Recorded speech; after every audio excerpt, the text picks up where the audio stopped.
People have perceived for a long time that grassland is a relatively sterile thing. They think of a rich parkland place with a lot of animals. People, I think, naturally go to the national park model. Oh, big pine trees up in the mountains.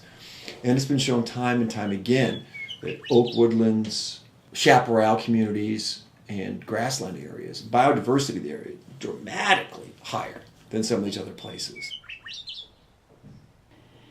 Take eagles, for instance. If you scan the sky regularly, you have a good chance of seeing a golden eagle here every time you come.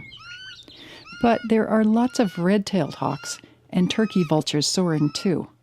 Here's biologist Malcolm Sparrow on how to tell the difference.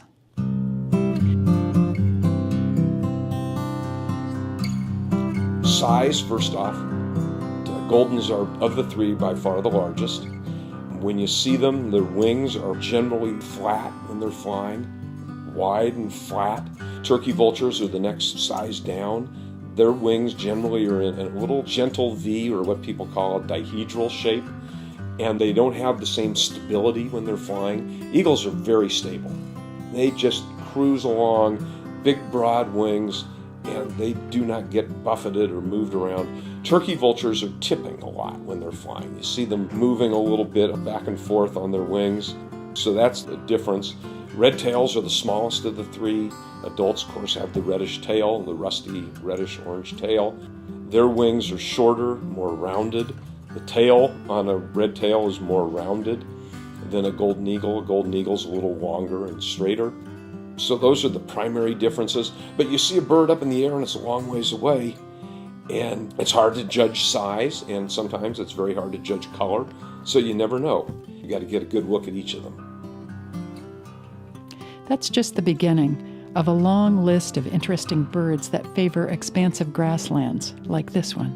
Things like Say's Phoebe, for example, western meadowlark, grasshopper sparrow, savannah sparrow in the winter, the raptors that hunt and forage in the grassland in the winter, Ferruginous hawk and rough-legged hawk. In a boom year, this would be really unusual, but short-eared owls, for example.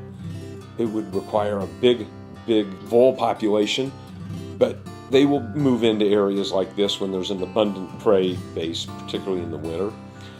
Kestrels are common. Harriers, northern harrier. Kites, white-tailed kite.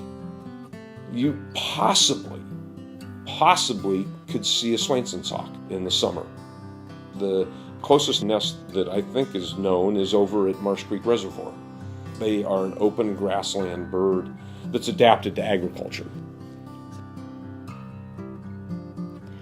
Wide open grassland is also where biologists look for the rare San Joaquin kit fox. It's about the size of a house cat with huge ears and a long bushy tail with a black tip. Here's Seth Adams. A kit fox is nocturnal, does most of its activity at night. So even though it had really good eyes for gathering light and seeing things, much more important are its ears.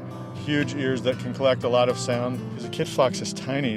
An owl would be a really ferocious predator of kit foxes. So being able to hear the very muffled sounds of an owl flying would be the difference between life and death.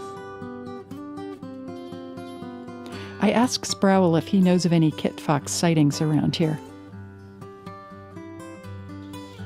Wish I could say that somebody knows that there's some here, but can't. They used to be.